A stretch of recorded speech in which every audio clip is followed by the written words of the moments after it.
Hello and welcome to Hoeglaw's Postmortem reaction analysis to the biggest movie of the year and maybe of all time when all is said and done, Avengers Endgame.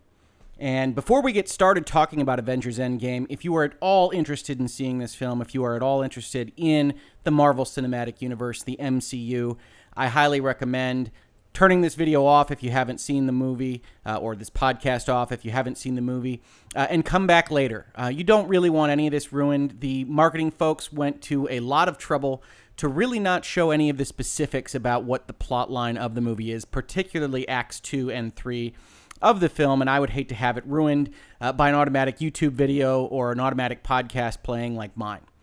With that said, if you're still here, there are going to be tons and tons and tons of spoilers in this video, in this podcast. Postmortems are about talking about a movie that I've already seen or a video game that I've already played, and really kind of doing it on an ad hoc basis. This isn't planned. This isn't scripted. Me and my family have often enjoyed movies and then saved it for the van is the phrase that we use to talk about the various things that we saw, what we liked and what we didn't like, on the way home, on the drive home from a movie theater or at dinner after a movie, and we call those postmortems. And so that's what this is. If you haven't listened to one of these before, this is an analysis, a discussion of the things that jump out, having seen Avengers Endgame only the one time tonight, and I will definitely be seeing it again this weekend to reflect on a few of the aspects that I'm going to talk about here. And I'm very likely to do one of my long-form essays, both on my blog and as well as the video essay series that I've already done on Avengers Infinity War and Star Wars Episode 8, The Last Jedi. So with all that being said, I think we can just jump right into it. I'm probably going to go over a few of my overall thoughts on the movie, and then probably go through Acts 1, Act 2, and Act 3, before finishing up with a somewhat picky but technical discussion about time travel and aspects of time travel and how I think it works and doesn't work in this movie in particular. And before we get to that part of the video, the very end, obviously, I'm well aware of the fact that time travel in stories basically can't function. There's always a paradox or two. This one seemed to have a particular susceptibility to what we might call timey-wimey type treatment of time travel that you'd see in Doctor Who or some other kind of kids' fantasy, which is maybe fair enough for a comic book movie, but did wind up being a little bit problematic when you're actually looking at the overall structure of the story. But we'll get there. To start out with, I think overall it's a good movie. It's very, very close to a great movie, and in some ways that's the most kind of disappointing place to be when you're actually loving your movie experience like I was here. It's like a 9 out of 10 for me, but you can just see 10 out of 10 just over the next rise, just out of reach of this movie. And that is frustrating. It's almost infuriating to somebody that really loves these things, really loved Infinity War. That movie was a 10 out of 10 to me. And to see this movie come just shy of where I would have liked it to have been is frustrating. But again, it's hard to complain about a 9 out of 10 movie. It's hard to complain about what they achieved here with the number of characters, getting every character their own arc, their own motivations, their own reason for being in this story. And I think they did a great job of that again. I spoke in my video essay on Infinity War about the fact that I didn't really think what they were trying to achieve in that movie was possible, having all that number of characters interacting and working to separate goals and separate protections of Infinity Stones and things of that nature. And one of the things that really surprised me, really made me just stand up and applaud the efforts that were done on Infinity War was how well they worked those plot lines together. And a lot of the strengths that you see in that movie, especially in the writing, you can see in Endgame. It's a little bit less of a wow moment because you know they can do it. It's a little bit less impressive because there are fewer characters for the bulk of the running time of the movie. But it's still a massive, massive achievement to have all these plot lines running, to have all these character beats running, and to get as much empathy and emotion and sympathy for what these characters are going through in each and every scene of the film. That being said, there are a number of scenes that run an awfully long time, especially in the first act. There are a number of comedic scenes that run an awfully long time, and I'm thinking in particular of the introduction of Thor and trying to recruit him after he's revealed to have been drinking and eating his feelings away. And those scenes are great. I think in isolation, a long-form scene with Thor, a long-form scene with the various members of the team as they are assembled to go on the Act 2 mission are good, and it's nice to take a breath. Infinity War was a very specific kind of movie with a very specific kind of pacing. There was almost no time for characterization. There was almost no time for exposition.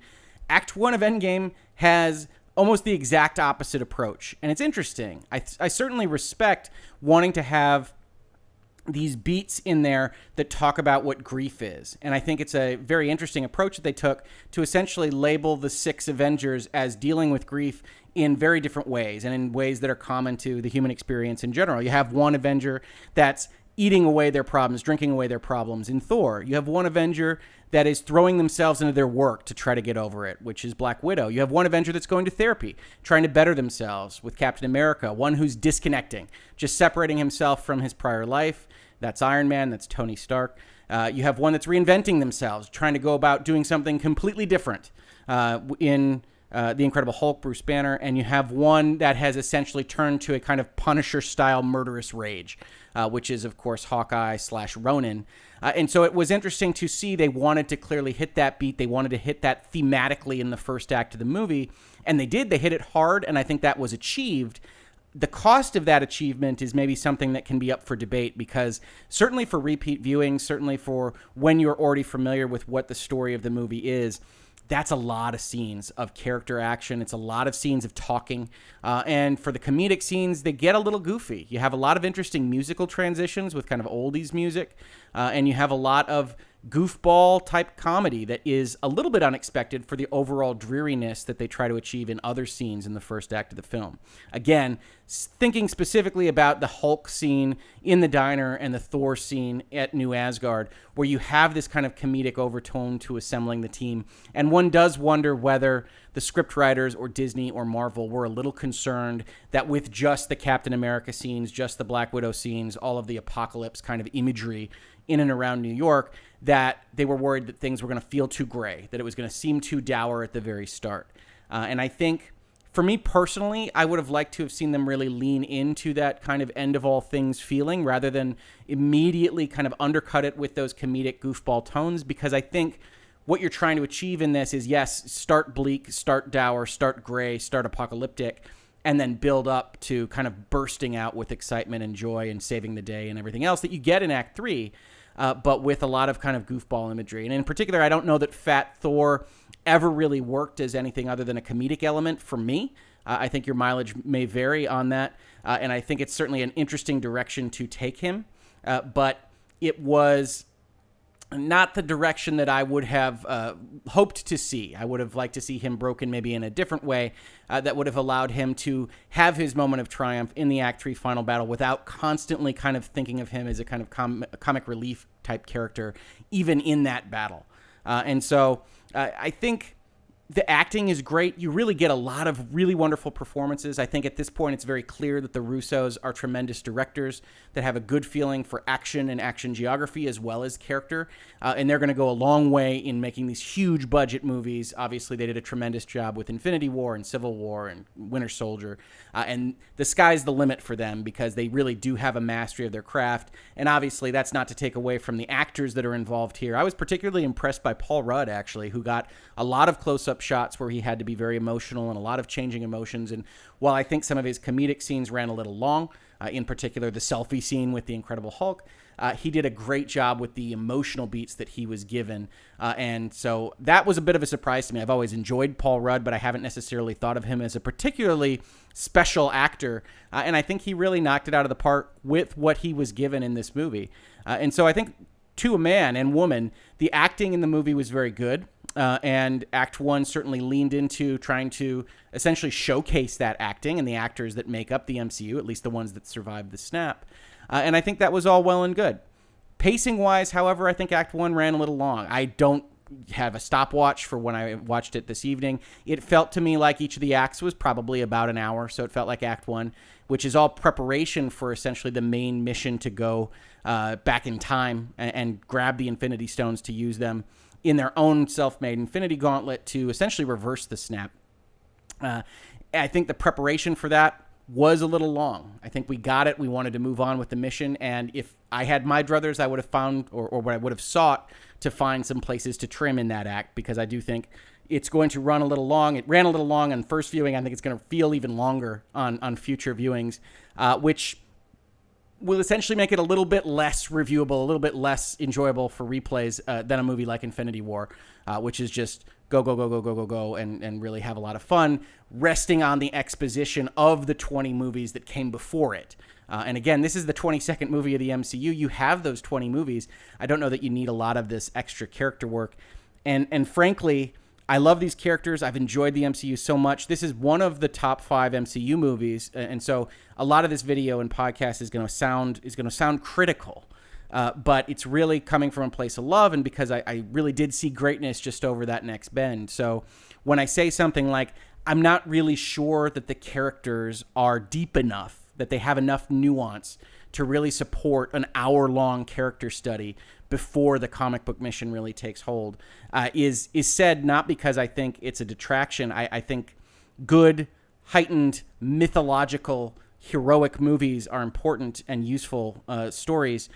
I just don't think that they're necessarily the best place to do this kind of in-depth character analysis. And I think that'll be borne out as people kind of reflect on the movie and talk about what they saw, particularly in Act 1, because I do think it drags a little bit. To go back just a little bit before Act 1, it certainly was interesting in 2 respects to actually start the movie with a scene with no Disney logo, with nothing, was jarring. It was actually quite interesting to go from the trailers that played in the cinema to just Hawkeye working with his family on house arrest. And that was interesting. And then, of course, what's also interesting about the very beginning of the movie is essentially they all decide to hop in a spaceship and go kill Thanos, and they do. And then the credits really come in, and then it goes 5 years later, and then you're off and running on Act 1. But that was really interesting as well. I thought that was a nice beat thematically of how hollow revenge is after something like that. If you're not fixing it, avenging something isn't all that useful. And even though they were avenging the snap at that point, cutting off Thanos' head did very little to change their situation. And I think that was an interesting beat. I really liked that beat. But outside of that, I thought it was interesting that we did just jump in kind of in media res. I don't like that we really didn't get an explanation for how Captain Marvel got there. We saw the pager from the end of Infinity War, and if you saw Captain Marvel, you know she gives that pager to Nick Fury, and I believe after the credits or in the mid-credit sequence in that movie, you do get a scene where she arrives and asks where Fury is. You don't get that in Infinity War. That wasn't a copied scene. You don't get that in Endgame. It wasn't a copied scene. So it just winds up that she goes and gets Tony, who we can assume she was directed to go find by the Avengers, presumably after she answered the pager's call, and then comes back and with very little explanation just goes about her business and then shows up back again in Act 3. So that was very interesting to have that major beat at the end of Infinity War not mean a whole ton in Endgame. And one wonders if that was always the plan, because it didn't match up so well with the implication of what that beeper was supposed to mean in Infinity War, that this was going to be somebody that was very important to the end game. And while she absolutely participated in the Act 3 battle and did damage to Thanos' ship and really ended that kind of threat, it wasn't that significant in the overall fight. And I think that's probably a good thing, narratively speaking. You want to have the fight, you want to have the focus be on the 6 primary Avengers. But it's worth noting that she came in, she did her business, and looked cool doing it. She did fine, but didn't actually play that significant of a role given the end credit sequence in Infinity War. That's really the first act. I don't know that there's a lot more to add. I think it basically went in a direction that we thought it might go, with having to figure out some plan that was really kind of out of the box in order to solve this issue. And time travel was always one of those things that it could have been. I think the time skip was interesting primarily because they established that they were going to come back to the 5 year later kind of post-apocalypse Earth and fix whatever they were going to fix at that point in time. We're going to talk about that a little bit when it comes to time travel, because I think that's interesting, especially when you start thinking about what happened with Nebula, what happened with Thanos 2014 edition, what happened with Captain America, that I'm not positive that the rest of the logic of the movie actually dictates having that 5 year post-apocalypse period that really looks like it wrecked the world in pretty good respect. But since they wound up doing that, you wound up getting some good character growth and differentiation. It allows for Fat Thor. It allows for Bruce Banner / Hulk Scientist Edition. And I think they clearly wanted to have those kind of characters be advanced, to be different from what they were in Infinity War, to be broken in some way so that it makes a kind of realistic sense to have Ronan be the crazy murderous guy that he is, to have Bruce Banner be an entirely different character. And so I think the time skip is interesting. It's certainly interesting from a kind of meta-contextual basis, which is exactly what are they going to do with the MCU? Does Spider-Man Far From Home take place in 2024? And if it does take place in 2024, are they just going to proceed on kind of a 5 years forward basis? And also, did everybody in Spider-Man's life, as a for instance, get snapped so that when they were brought back, they were exactly the same kind of plus 5 years that Spider-Man was? Or were there people that aged out of his interest level and or graduated, or were high schools completely canceled for 5 years? It's an interesting space to consider, and I would spend the time doing it, except I doubt that the MCU is actually going to wind up diving deep into those kinds of questions. They're probably going to gloss over these kinds of things moving forward, and essentially 2024 is going to be the same as 2019, as if the 5 years basically didn't happen, with maybe some references to cleaning up Ellis Island and the things that we saw that were problematic in New York. But that's Act 1. We have the 5-year time skip. We have Ant-Man arrive, and thank God for that rat bringing him back.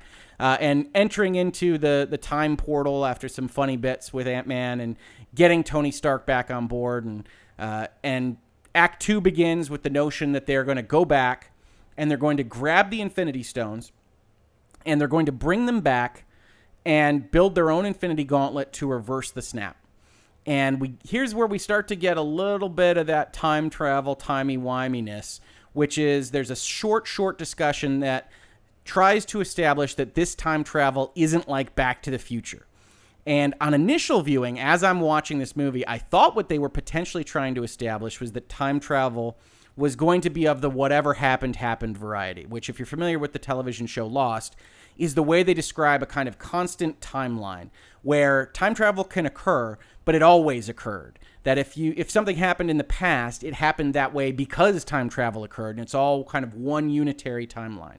That's obviously, when you get to the end of the movie, not what they wound up doing.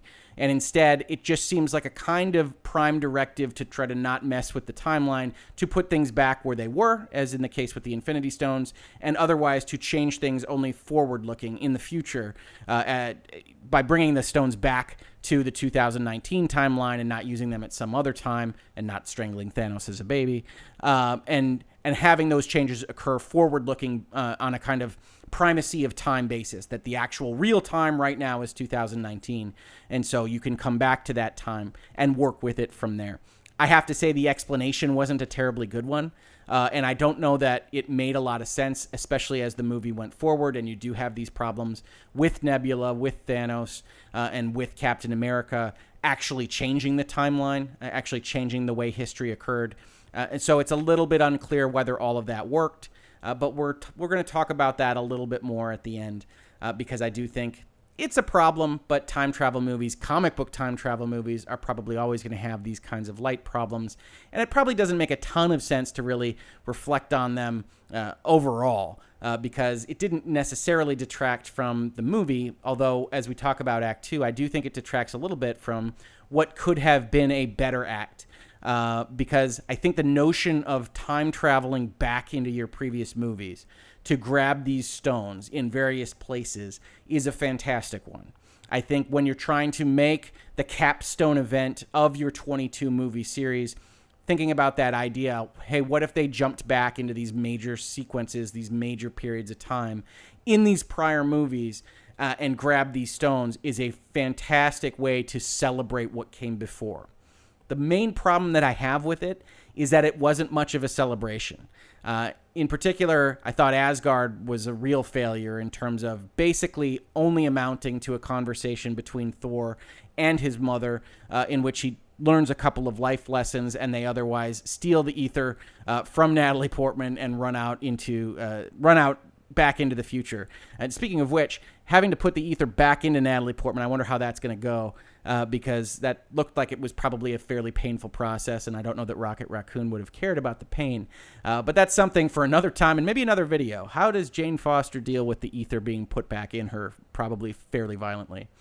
And so I do think that primarily the Act 2 missions, if you will, didn't wind up feeling like there was a lot of tension there. I would have expected there to be a lot of opposition, a lot of possibility for tension. And for the most part, the overall tone of these missions goes for a kind of goofy setup, a kind of, again, comedic, maybe joyful tone, but it doesn't actually feel like there's a lot of stress put on the Avengers here. They essentially get most of the stones without a lot of difficulty, and the main plot line that the movie starts to set up during Act 2 is this plot line of essentially Nebula's networking being entangled between past Nebula and present Nebula in 2014, so that Thanos from 2014 and his crew start to get information from future Nebula about exactly what's going to happen, how he's going to die, and seek to change that destiny, seek to do something different with it,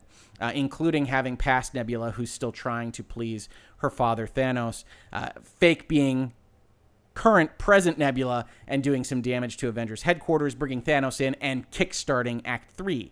And so there's a lot of stuff going on there that sets up the overall movie structure, that sets up Act 3. But basically Act 2, the actual time heists, which is a fantastic term that I absolutely adore and I think is coined by Ant-Man in the movie, those tend to feel a little bit light. They're not tremendously tense. They're not tremendously innovative. You have Hulk go and talk to the Ancient One, the Sorceress Supreme, which was a nice cameo by Tilda Swinton. And in kind of the same fashion as Red Skull did in Infinity War. And she has a nice conversation with Hulk that talks about essentially separating timelines. But that doesn't actually come up again. It's really the only thing used for an excuse for Steve Rogers, Captain America, to go back in time at the end of the movie. But it doesn't otherwise come up. You're not talking about potential problems that are happening live in terms of dark, separated timelines. It's really just a conversation that's designed for a small obstacle for the Hulk to get the time stone. Meanwhile, the other side of the spectrum, Captain America winds up fighting himself for the Tesseract and the Mind Stone, which is pretty cool. And that's a fun fight, but it's also fairly inconsequential and has a comedic kind of beat to it that is very familiar to Marvel fans. But maybe not quite as tense or as foreboding as you would have expected. Again, the tone of this movie is not a direct kind of sequel tone to Infinity War. Infinity War had this overall oppressive, the world is ending, we're constantly losing feel to it. And this one doesn't have that feeling. It has a more kind of goofball approach to the scenes, and it does result in all these comedic scenes. And then you get, I believe it's Nebula and who's with Nebula? Rocket Raccoon, I think, maybe? No. Who's that? War Machine. See, that goes to show you exactly how impactful the War Machine character is. I couldn't remember that he was actually on Morag to collect the Power Stone with Nebula. And they just get that Power Stone, and the basic plot line there is about Thanos for Act 3. The other stone, the Soul Stone, has one of the more impactful Act 2 beats to it, which is that Hawkeye and Black Widow show up, talk to Red Skull, and get the Soul Stone spiel that we saw in Infinity War, that you have to lose something that you love. And they wound up fighting for who's going to sacrifice themselves, because presumably they both love each other. And Black Widow finally does the sacrificing. But that scene in and of itself is almost a kind of logistical coincidence, because it's unclear what they would have done if they showed up with two people in the team that didn't care about each other in that way, or whether a kind of fraternal love that's just in general among the Avengers would have been sufficient. And these are the kinds of things that I think about while I'm watching these scenes. Otherwise, it's a great scene, and it does appear that Black Widow's gone for good, until one remembers that when Captain America is putting the stones back, he basically has to put the Soul Stone back, and it's unclear how that happens if it's not some kind of soul trade back for Black Widow, because that's how the Soul Stone gets out in the first place. So that's an interesting possibility. It's unclear exactly what'll happen there, but for now, Black Widow is done, and it's good to see when you've got this kind of impactful mega story to actually have those casualties, actually feel those losses. And so the Vormir plot line, the Vormir team effort in 2014, I think is my favorite of them. And then you get essentially a kind of comedic side mission to what I believe is S.H.I.E.L.D. headquarters in 1970, where Tony Stark and Captain America go back and they need to get Pym particles so that they can travel through time a little bit more, and they also need to get the Tesseract because they lost it. They missed it when they were at the Battle of New York. Of course, Loki grabs it at the Battle of New York, and then Loki disappears, which presumably will be the way they bring Loki back, because otherwise he wasn't snapped. He was actually killed by Thanos' strangulation at the front of Infinity War.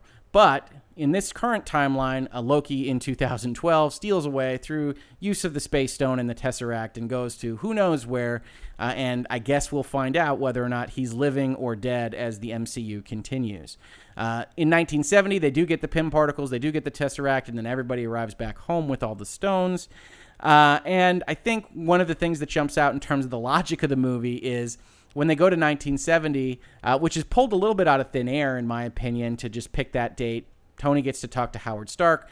So Act 2 takes on this whole kind of patina of people that love each other, that care about each other, talking to each other about what it means to love one another, what it means to live life. Tony talking to his dad, Thor talking to his mom, Black Widow and Hawkeye talking to each other, Nebula having her instances of some kind of love, or at least feeling, with Thanos in both present and past iterations.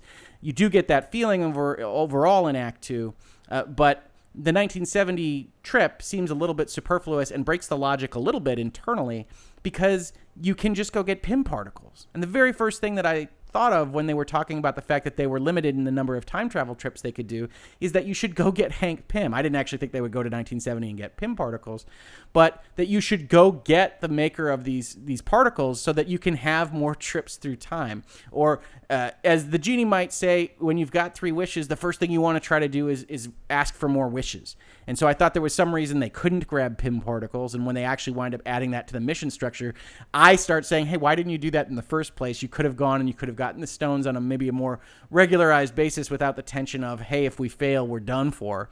Because you can always go get more Pym particles. You can always go figure out how to have more trips through time. That all being said, again, some of this is nitpicky, and these are just the postmortem thoughts that I have about the plotline of the movie. You get through the end of Act 2, you wind up having the stones be integrated into an Iron Man gauntlet, which is an interesting beat, because as far as it was established in Infinity War, Thanos had to go and kill a bunch of Peter Dinklage-esque dwarves at the end of the stars to have the gauntlet created that could hold the Infinity Stones. And meanwhile, Iron Man's glove can just hold them just fine. Now, that's an important beat for the end of the movie, as we'll find out. But it did seem a little convenient. And I actually was surprised that one of the missions wasn't to go either grab the gauntlet or go see Peter Dinklage to get another gauntlet crafted to use with the stones. The Iron Man glove being usable by the stones was a useful coincidence for purposes of advancing the plot forward. Then we see Hulk snap his fingers, and then that's going to lead us into Act 3. Now, it's worth noting that when Hulk snaps his fingers, it's immediately apparent, as I said to my wife who was watching the movie with me, I said, oh, well, everybody's in play now, right? So we can expect a Rite of the Rohirrim, meaning a cavalry charge at the very last minute in the battle to come and save the day. And we got that, of course, as you know from watching Endgame, but it was done a lot better than I thought it would be. It wasn't a saving throw as much as it was the last beats to start the ultimate battle for the fate of the galaxy, fate of the universe. And so it was handled a lot better than I thought. But as soon as the snap works and you see Ant-Man reflecting on some of the birds coming back and some of the other things that are reflective of the snap actually working, that the rest of the universe should have been revived at that point in time, and we could expect to see them as part of the end of the movie, and obviously that was well rewarded. Act 3 starts with fake Nebula coming in and bringing in Thanos, who immediately destroys the Avengers base, and the battle is joined. There's not a lot to discuss from a kind of analytical perspective in Act 3. It is obviously the best and most epic part of the movie. You've gone through Act 1 and the character stuff. You've gone through Act 2 and the kind of comedic time travel missions to get to Act 3, where you have the 3 major powerful Avengers who are not named Hulk in Thor and Captain America and Iron Man fighting and facing off against Thanos, and doing so with some really cool battle beats, including, of course, the famous Captain America taking up Mjolnir and fighting with it because he is, of course, worthy to wield it. And that's just a fantastic beat. It's very interesting watching this movie as an MCU fan to know this kind of stuff. I don't know that they actually kind of pinned the worthiness factor of Mjolnir in the movie itself. It's something that you have to bring to the table. That scene doesn't necessarily mean as much to someone who doesn't see the original Thor or even that scene in the Age of Ultron as it does to someone who has seen those movies and has enjoyed the MCU in its entirety. And I think that's one of the criticisms that you could levy at Endgame is you really do have to bring all of this extra information. The very first scenes of the movie really kind of talk about a lot of the discussions that happened in the Age of Ultron. They obviously go into the original Avengers movie. They ostensibly go into Thor 2 in the trip to Asgard, but that's not really important. There's nothing specific to Thor 2 that happens in that. And they go into the Guardians of the Galaxy to get the Power Stone, and they go into Infinity War to get the Soul Stone. Those are all pretty much expected. And then the 1970 trip isn't any specific movie, so that's okay, but you still have the extra information that you can grab from knowing who Howard Stark is, from Iron Man 2, or even who Jarvis is, his driver from, I believe, the first TV show integration in the formal MCU, which is from Agent Carter and James Darcy, who I always love, and that was wild to see. And so you do get these kinds of extra endorphin rushes, these extra beats of greatness, if you have known and enjoyed the MCU prior to this movie. But you maybe miss out on some of those beats, like knowing that nobody should really be worthy of holding Mjolnir except for Thor and Vision. And without them, Captain America holding that hammer and fighting Thanos is a really big freaking deal. Now, if you're like me and you've got somebody screaming his head off behind you in the movie theater, maybe you're keyed into the fact that it's a really freaking big deal, and that can be helpful in opening weekend. But otherwise, you do have to bring some of this institutional knowledge to the party to really fully enjoy this movie. But as that battle goes on, and as Thanos continues to win on a kind of physical basis and do away with the three Avengers, you get this wonderful, wonderful end of this sequence, which is essentially Captain America standing up and a long shot with the light coming through the clouds a little bit of him standing off against Thanos' army. And it's just him, and it's just this lone figure that's willing to fight against the forces of evil for the fate of the galaxy, for the fate of the universe. And it's a great shot. It's that true kind of full heroism that I talk about as missing in so many movies, so many kind of dissections of what great heroic adventure films used to be and can be in things like the Marvel Cinematic Universe. And you realize that essentially it's self-sacrifice at that point. There's no way Captain America can win that fight by himself. And that's when, of course, the Ride of the Rohirrim, they do come in. And you start to hear from Falcon, and then you see a Doctor Strange portal open, and then you see a lot of Doctor Strange portals open, and you see the entire Marvel Cinematic Universe, really almost anybody that you can think of any importance in the Marvel Cinematic Universe, start pouring through these portals with their armies, ready to clash Lord of the Rings style on the battlefield. And it is the moment of moments. It's the height and the culmination of the Marvel Cinematic Universe. And I will fully admit, it was everything that you could have possibly hoped for. That particular moment. We're going to talk about the logistics of the battle in a second, but that particular moment before it starts and the entire universe comes to back up Captain America and fight on the ground of upstate New York, which at that point in time looks like a fallout wasteland because of how much damage Thanos' ship has done to it. That moment in time was really what you paid your cinema money for. It's really what you wanted. And it was unbelievable. It was absolutely fantastic. It is the moment that I will remember from watching Endgame, and it's well worth the price of admission, even if you have to go 2 hours and 2 hours and 20 minutes to get there. It's crazy to see everybody come back after really having dealt with them being gone for a year. Obviously, we all knew they were coming back after Infinity War, but there is a real notion of, hey, they're gone for now, and we don't know exactly how they're going to come back.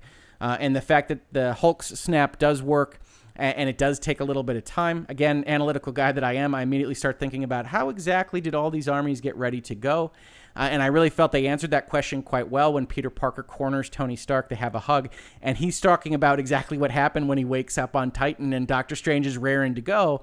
And of course, that makes all the sense in the world because Doctor Strange actually saw what the 1 way out of 14 million to win was. And so he would have known that he's going to get revived and have to go and collect everybody to go fight in New York to have this battle. So he knows what's coming. He knows what needs to be done.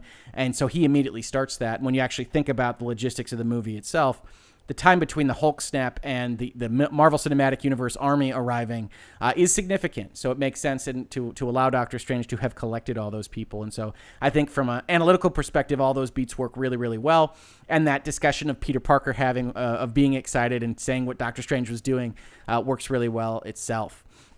And so at that point, the battle starts. The full musical regalia. Everything comes down to this, everybody fighting. You get all these wonderful scenes. It's a little chaotic, I have to admit. It's a lot of fun stuff. It's a lot of fun action to see everybody kind of operating together and doing their own thing as well. But I'd have to really kind of reflect on it, have to see it again to really determine where it fits in the pantheon of these big battle scenes. At least an initial kind of gut reaction, I think I preferred some of the battling in Infinity War, just in terms of geography, knowing where things are, knowing what the stakes are over this one. But obviously, you get used to these things. You get a little bit of a better feel for what the geography is and what you're seeing before your eyes on a second viewing, on a third viewing. And so I will eagerly look forward to those things as well. But after the battle is joined, you get those beats, you get those action beats, and then you wind up getting a fight for the gauntlet, which has been essentially taken by Hawkeye after a kind of standoff between the Nebulas and Gamora, in which present Nebula shoots past Nebula and appears to kill her, which is an interesting beat, especially when we're talking about time travel. You used to watch that scene and start wondering whether current Nebula is going to Back to the Future, she's going to disappear because her past self is dead. You don't get any of that action in the movie, and that's one of those kinds of things where the movie doesn't ultimately care about the time travel that much, and that's fine. It's a little bit disheartening to see because I think the fun of a time travel story is those kind of logic loops and having to deal with those kinds of things, and they seem to mostly ignore it other than the concept of getting the stones out of the past. But Nebula shoots herself, and the gauntlet arrives on the battlefield, and with Ant-Man and the Wasp having the plan to use the tunneling device in their truck to take the stones back to where they started from, because the Hulk tells them that they can't just do something else with the stones. They have to go back into the timeline because of the conversation he had with the Sorceress Supreme. With that as kind of the context, you get this wonderful relay race of the various characters trying to move the gauntlet across the battlefield without Thanos getting it and having to deal with all the obstacles on the battlefield that are happening at the same time. And I think that's a good kind of focal point for a battle like that. It's a good methodology to have you be able to focus on a specific objective rather than just this kind of clashing armies, which can get old. And so I think that works really well. You get some wonderful beats like Captain America throwing Mjolnir, which Spider-Man grabs onto and gets thrown across the battlefield with. You have him turning it on kill mode from Homecoming. You have a lot of really good beats that work with the gauntlet, including one of the cool shots of essentially all the ladies of the MCU working together as one of the relay legs, which works out pretty well and looks pretty cool. And then ultimately, you wind up getting to these last beats of the fight. You wind up getting into a place where it looks like the heroes are going to lose, where Thanos essentially has the gauntlet. And he is about to snap his fingers. And at that point, he's established that he's not looking to do the 50-50 split anymore because he now knows that the 50 that survive will be resentful of what he's done. And so he's going to take the entire universe down to atoms and bring back the equivalent of 50% life that will only know the life that he has given them so that they are not resentful. And so we know that this is an existential fight. If he's allowed to snap his fingers, all will be lost. And so you get this kind of tense fighting to try to keep his hand from snapping. Here's where you have Captain Marvel come back, take out his ship, fight Thanos directly until he grabs the Power Stone out and hits her with it.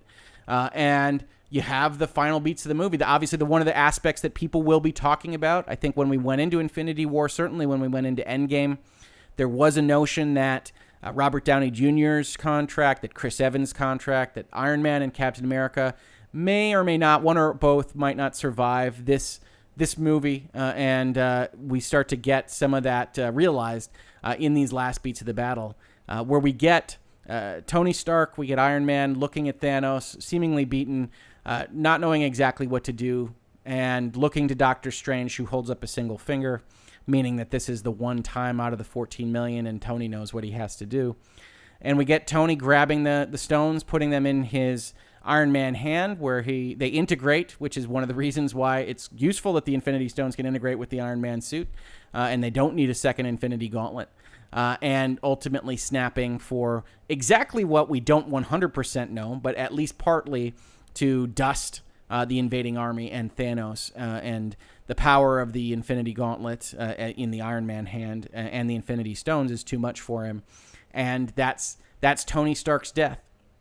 And Tony Stark dies to save the universe, dies to save the galaxy, jumps on the grenade, as Steve Rogers would have said in the previous Avengers movies. And it's a very impactful, very emotional moment.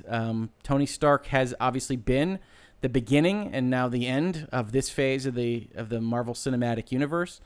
They play a lovely bit of music on it, and they play a lovely bit of music as you watch his funeral in the denouement of the movie. And it's emotional, and it's really well done. And I think everything in Act 3 kind of carries that emotion. I have some complaints potentially about the geography of the battle and it not being overall that exciting, but Tony's action at the very end of the film is a great one. The only real objection I have to that beat at all is earlier in the battle, he had asked Doctor Strange whether they were on track. Doctor Strange, of course, in Infinity War, saying that he had seen 14 million futures and there was only one way that they would win. And to the writer's credit, as soon as Tony sees Doctor Strange on the battlefield and they have a moment together, he says, "Hey, is this the one? Are we on track here?" Essentially. And Doctor Strange says, "If I tell you, it won't happen." Now, at that point in time, there's still a number of things that have to happen with the Gauntlet Relay Race and with some other of the battles that have to happen on the battlefield. And maybe by the time it's just Tony and Thanos, there's so limited number of variables that Doctor Strange putting up the one finger to indicate that this is the one and he knows what he has to do is okay. But it's an interesting beat to call out in the writing, in the script itself, because he does very specifically say, "If I tell you, it won't happen." And that makes sense. But he essentially does tell him right at the end when Tony looks for confirmation, and he looks to Doctor Strange for that confirmation, which is, again, nitpicking. And that's what you do when you've got a 9 out of 10 movie. You nitpick. You talk about these little logistical details. But it's also one of those things where I think in terms of writing, you could have just had Doctor Strange, instead of answering Tony at all when he asked the question, get something attack him and get blown out of the scene and not be able to answer, and then hold up the one at the very end. I think you get the same effect. But that's not what they did. They instead say, "Hey, I can't tell you," and then he tells them at the end, and that's what wins it for him. And I like how logically it works with the actions that Doctor Strange took in Infinity War, where he only decides to give up the Time Stone when he sees that Tony's in mortal danger from Thanos.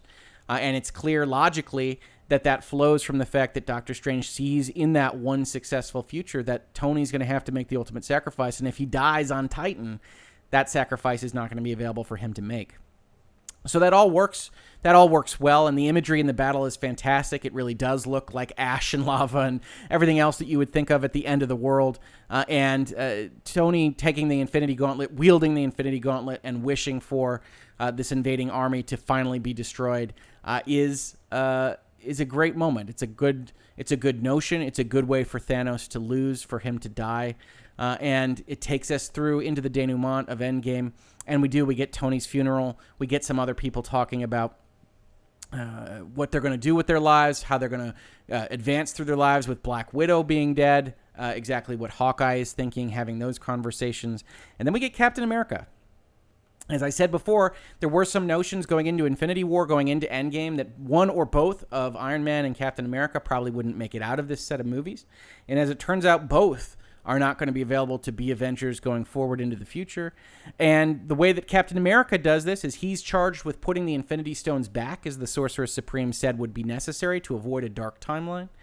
And he never comes home.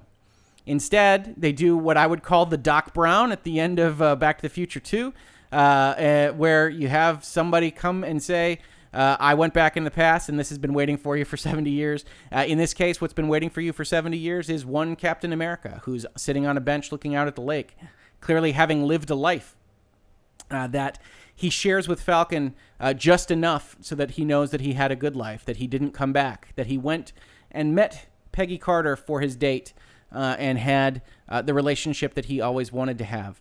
And we're going to talk about the issues I have with that just a little bit when we get to the time travel section of the video.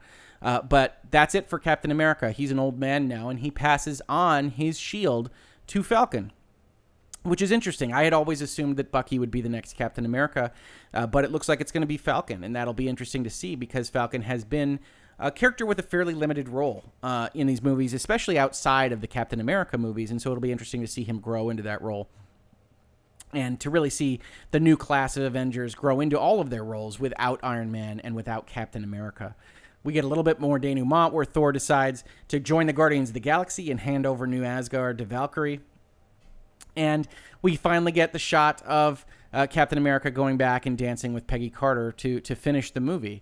And that's Endgame. And that's the short way of describing 3 hours of action. I think that the movie itself, as I've said at the start of this, excels in the character acting. It excels in the visuals. It has some really great musical beats. Infinity War had that as well, but here the music is called to be a little bit more somber, especially when you get to the Act 3 ending, when you get some of the real big defeats that are coming for the Avengers, and it really delivers that quite well. It has a sadness to it. It has a slowness to it that is also used in Act 1 to really describe the world of the post-snap environment, and it does a great job. So overall, technical craft is outstanding. This is one of the best movies that you'll see and hear and watch in terms of acting, and at least in respect to blockbusters. And it's a great movie. It's a 9 out of 10 movie. But it does have these small problems. It does have an Act 1 that feels overly long. It does have an Act 2 that feels overly comical. It doesn't feel like their characters are under any threat, which is odd. It's an odd choice for what is essentially supposed to be a doom and gloom battle at the end of all things type movie.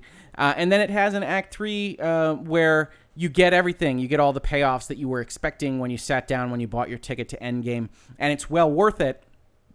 The only question is whether there couldn't have been some tightening up. There couldn't have been some polishing of the pacing in Acts 1 and Act 2 to get you to Act 3 in a place where maybe things didn't feel quite as sloggy as they did for the first 2 hours. Now let's talk about time travel for just a minute. As I said earlier in this video, one of the things that happened in respect to the time travel conversation was that we were told that time travel didn't act like Back to the Future, that your current self going into the past is your current self's future, which makes your past your future and your present your past, which all makes sense. You have to work forward in your own personal timeline, and that the overall timeline of the universe doesn't matter for that kind of locution. But it doesn't necessarily mean that you shouldn't be able to change your past. And we actually see that take effect in Endgame. We see a Thanos in 2014 come to 2019. We see that Thanos in 2014 get dusted. That's what Tony wishes for. He's gone. 2014 Thanos is gone. The problem with that, of course, from a kind of Terminator paradox standpoint is if 2014 Thanos and his army is dusted and gone, he's not around to become 2018 Infinity War Thanos, so the snap doesn't happen, etc., etc. Your eyes cross, you get that scene from Austin Powers.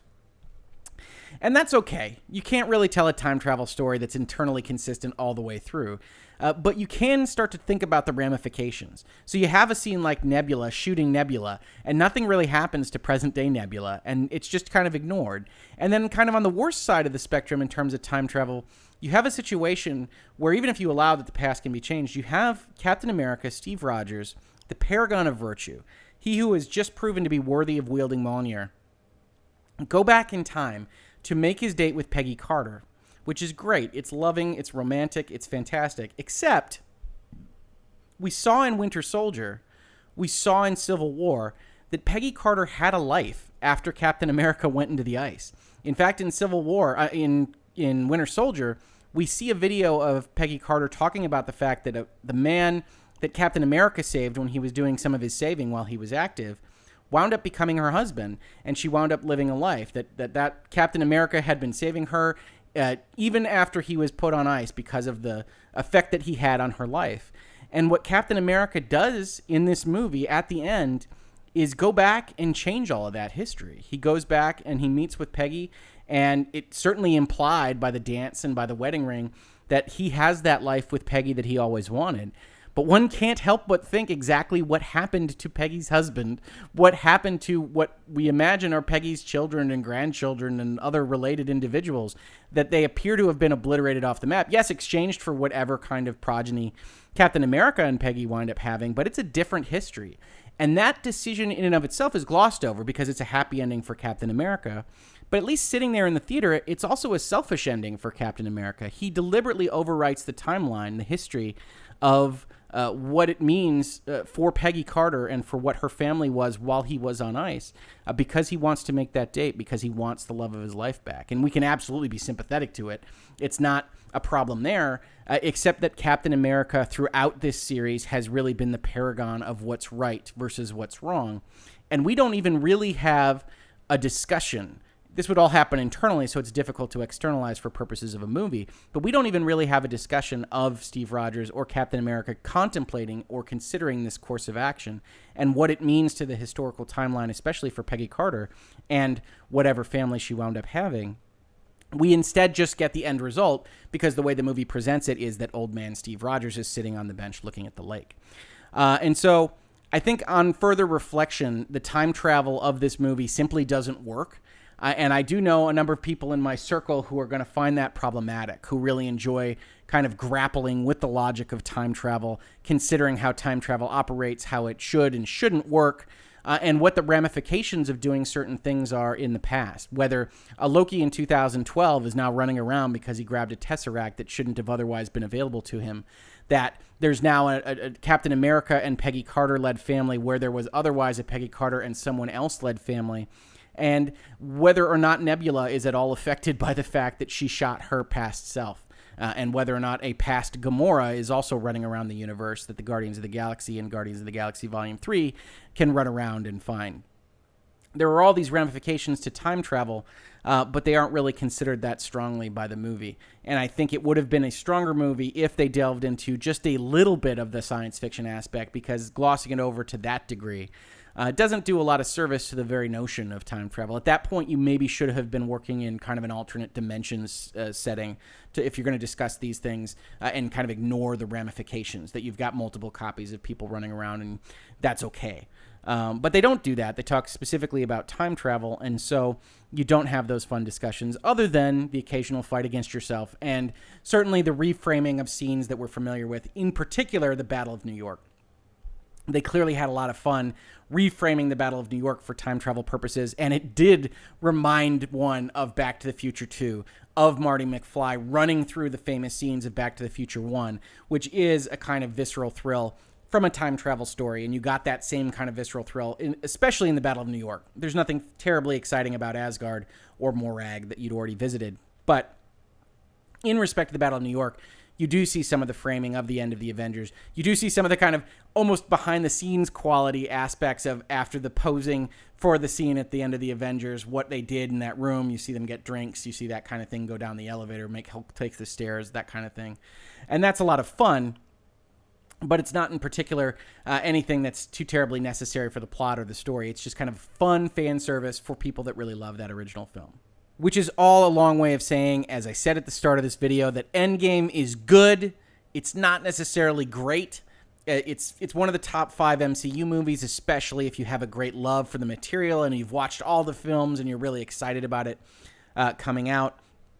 But it is not the great epic capstone that I think sitting down in the theater I had hoped it would be, with the exception of those 2 scenes in Act 3 where you've got the arrival of the Marvel Cinematic Universe at the back of Captain America. That is 100% tremendous. That's not something that you could get out of really any other movie series, because you're talking about casts from a dozen different movies essentially arriving to back up the paragon of virtue at the end of this major motion picture. But outside of that, it's a little bit more pedestrian than I would have hoped, and tonally, it's a little bit more all over the place than I would have hoped. We talked about pacing in Act 1 and Act 2, but along with that pacing, we've got kind of tonal inconsistencies. We've got that dire and dour and grim, end of the world, what do we do after the snap kind of feel. And then we've got a long-form scene with Korg and Thor, Fat Thor, playing Fortnite and yelling at people that are being bad Fortnite players, which also brings up the question, since Fortnite had an Infinity War event and now has an Endgame event, did they have that event in the land of the Avengers? Because I think they would probably get in a little bit of trouble in terms of social media and other kinds of reporting if they had a Thanos event after the snap took place on Earth. So one suspects that the version of Fortnite that they have in the Avengers landscape doesn't include the Infinity War stuff, which is a complete aside. But in that scene, you've got this kind of goofy comedy. You've got a goofy musical entrance. You've got Hulk looking goofy. You've got Thor looking goofy. And all surrounded by super serious people at the end of their rope. Black Widow losing it with all the stuff that she's trying to deal with. Captain America not losing it, but being very invested in therapy and trying to deal with the grief that goes along with the end of the world. And so I think that pacing, that tonal inconsistency, works for the most part in the film, to its credit, but it's not ideal. You don't like to get ping-ponged back and forth between these different tones, and I don't think they ever mesh quite as well as we would have hoped sitting down to the movie for the first time. But that's really what I have to say about Avengers Endgame. This has been a postmortem from Hoeg Law. If you've got any comments of your own, please do leave them on this video. I love engaging with folks telling me that I'm an idiot and that this movie was the greatest of all time, or that I'm an idiot and it's a lot worse than I've been saying. I think either way, you want to call me an idiot, either direction, it's fine with me. If you want to agree with me, that's fine too. But I love having those conversations with folks on these postmortems. That's why I do them. That's why I have the conversations with my family in the van on the way back from the movie theater. And I'm really interested in your thoughts. This is obviously going to be maybe the biggest movie of all time, certainly the biggest movie of the year. And it's going to be worth watching how people react to it on the internet and elsewise, because this is the end of an era. And I have to give Marvel credit for it. Really treating it as the end of an era, really treating it as the capstone, not just because Iron Man and Captain America are gone, but also if you stay through the front end of the credits, you see that they do what a lot of movies do when they're trying to signify that it's a significant ending. And I recall this actually very specifically to the end of Star Trek VI, which is called The Undiscovered Country, and it ends with the various main actors signing their names to essentially indicate that this is the end of the line for them, that this is a major event for them, and only a few of them would appear in future movies. And the same thing is done here. It's what I would call a kind of Lord of the Rings ending, the end of the Return of the King, where you've got the clips of the various actors, and in respect of the original Avengers, you have them actually signing their name as F2 to sign the copy of the book that they have written in the 22 movies of this first kind of volume of the Marvel Cinematic Universe. And I think that's really well done. And I think it's to Marvel's credit because they don't try to keep it particularly open-ended. They don't really try to sell you on Volume 2. They say this is a thing. The Infinity Saga is a thing, and it is over now. And the reason it's a little bit dangerous for them is because it's a perfect jumping off point for people that were only mildly interested in the Infinity Saga, or that only loved Captain America or only loved Iron Man. This is the perfect time to say, yes, that's the story. The story has been told 22 movies. And when you start the next volume, you have to convince me again. And so I think Marvel is going to have to convince a number of people. I'm not so sure myself isn't included in that list because I think you're going to have some difficulty reframing the cornerstones of the Marvel Cinematic Universe going forward. Peter Parker, Spider-Man, is a little young to take that role, so you really are going to be relying on Black Panther, on Captain Marvel, on Captain America as Falcon, maybe Captain Falcon. I don't know if they're going to change the name or he's just going to be Captain America going forward. But it's going to be a struggle. It's going to be an interesting thing to see them try to transition to this new world order after the 10 years or 11 years of the Robert Downey Jr.-led Marvel Cinematic Universe. So that's going to be interesting. It's to their credit that they treated this as the significant endpoint that it is, but it's going to be interesting going forward, which is a little bit of an add-on because I tried to say this was the end of the postmortem about 5 minutes ago, so I appreciate you staying on with me. If you like this video, please do like, please subscribe to the channel. For a law firm, I talk about a lot of pop culture a lot of the time. I also have a series called Virtual Legality where I talk specifically about business and law issues in software, information technology, and in particular the video game industry, which I have a passion and an interest for. So do check out that series if you're at all interested. Otherwise, if you're listening to this on a podcast service, please review it. I love getting reviews, and it goes to help spread the podcast everywhere. Otherwise, if you watch this on YouTube, thank you so much for watching. And if you caught this on the podcast, thank you so much for listening. And I will catch you very likely on an Avengers film critique, film video essay, or virtual legality, or any of the other, a number of other things I do on this channel. Thanks so much for watching and listening, and I will see you then.